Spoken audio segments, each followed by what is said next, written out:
నాకున్న అవగాహన కూడా మీకు లేకపోతే మీరు ఈ రాష్ట్రానికి ముఖ్యమంత్రిగా ఏం పనిచేశారు, ఎలా చేశారు? కోర్టు ఎందుకు డిఎస్సిని రద్దు చేయలేదు చెప్పండి. ఎంపిక ప్రక్రియ ఎందుకు కొనసాగింది చెప్పండి. మీరు వేలాది మంది అభ్యర్థుల నియామకాలు ఎందుకు పూర్తయ్యాయి? జగన్ గారు మీ పాలనలో లక్షలాది మంది నిరుద్యోగులు డిఎస్సి కోసం ఎదురు చూశారు. ఇప్పుడు నియమాలు జరుగుతుంటే వాటిపై విషం కక్కుతున్నాయి. మెయిన్ అది. మీరు చేయలేని పని లోకేష్ బాబు చేశాడు. దాని మీద మీరేంటి?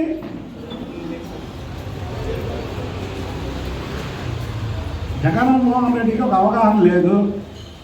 ఆయనకి ఎప్పుడైతే 11 సీట్లు వచ్చాయో మళ్ళీ భ్రమించి మాట్లాడుతున్నాడు. నిన్న ఆ చట్టంలో రాసిన ప్రతి అంశం కూడా ఆలోచన లేకుండా రాసినటువంటి విధానమే. ఏమంటారు కదా, మీరు పలాస అక్కడికి వెళ్ళినప్పుడు శ్రీకాకుళంలో 2 రాజకీయ వర్గాల మధ్య జరిగింది కాదు కదా. మీరు చంపేసినటువంటి సిరిగప్పల రాజుని బెదిరించినటువంటి సిరిగప్పల రాజుని పరామర్శించారు. కానీ చనిపోయిన వ్యక్తి ఇంటికి ఎందుకు వెళ్ళి పరామర్శించాలా? అదే పార్టీ కాదా? ఎందుకల్లా మీరు అంటే చెప్పడం కరెక్ట్ అంటారా? చెప్పండి.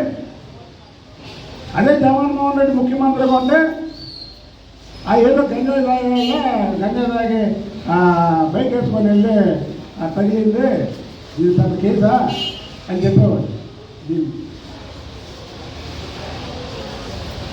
గంజాయి తాగే వాళ్ళని కేసు వస్తారు, బ్లేడ్ బ్యాచ్ వాళ్ళని కేసు వస్తారు, యాక్షన్ చేసి సాక్ష్యాన్ని తారుమారు చేసిన వాళ్ళని కేసు వస్తారు, దళిత కుటుంబాల మీద దాడి చేసి ఇల్లంతా పగలగొట్టిన వాళ్ళు కేసుకొస్తారు. అది ఏంటండి మీరు? లా అండ్ ఆర్డర్ ఉందా లేదా అంటారండి. లా అండ్ ఆర్డర్ దాని పని చేసుకుంటుంటే ఉందా లేదా అంటారండి. మీలా తప్పుడు కేసులు పెట్టలేదే, ఇంట్లో వచ్చిన తెల్లవారుజాము తీసుకెళ్ళలేదే. కొల్లి రవీంద్ర బీసీ నాయకుడు ఎవరో ఫోన్ చేస్తే తీసుకెళ్ళిపోయి 50 రోజులు చేయలేసారే. అది ఈ రాష్ట్రానికి అప్పటికి 3 సార్లు ముఖ్యమంత్రిగా పనిచేస్తున్నటువంటి వ్యక్తి ఎలాంటి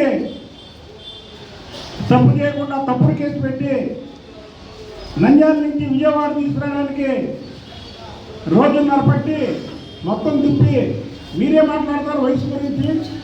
ఆయన ఎంత ఇబ్బంది పెట్టారు తప్పుడు కేసు పెట్టి.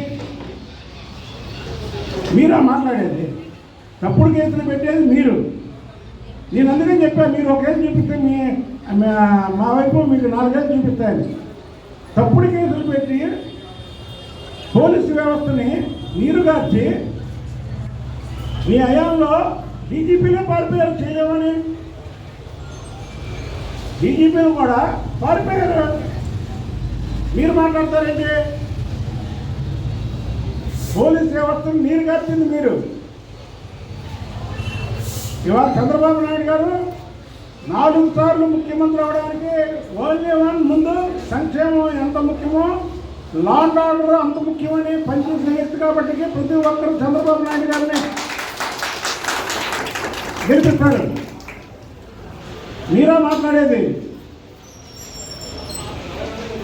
దయచేసి మీరు రాసిన ప్రతి ఒక్క రాత కూడా, నిన్న ట్వీట్ చేసినటువంటి ప్రతి రాత కూడా అబద్ధం.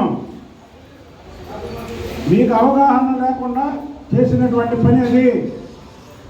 మీరు ఇప్పటికైనా సరే ఏదన్నా మాట్లాడే ముందు అవగాహన తెచ్చుకొని మాట్లాడండి. నిన్న మీరు ట్వీట్ చేస్తే మధ్య భ్రమించి ట్వీట్ చేశారనుకుంటున్నారు. ఈర్షతో లోకేష్ బాబు మీద మీరు విషయం కక్కుతున్నారనుకుంటున్నారు. ఒక పీసీ కుర్రోడు చనిపోతే వాళ్ళ ఇంటికి వెళ్ళి పరామర్శించలేనటువంటి జగన్మోహన్ రెడ్డి బీసీల ద్రోహి అనుకుంటున్నారు. ఇప్పటికన్నా తెలుసుకోండి మీరు జగన్మోహన్ రెడ్డి గారు.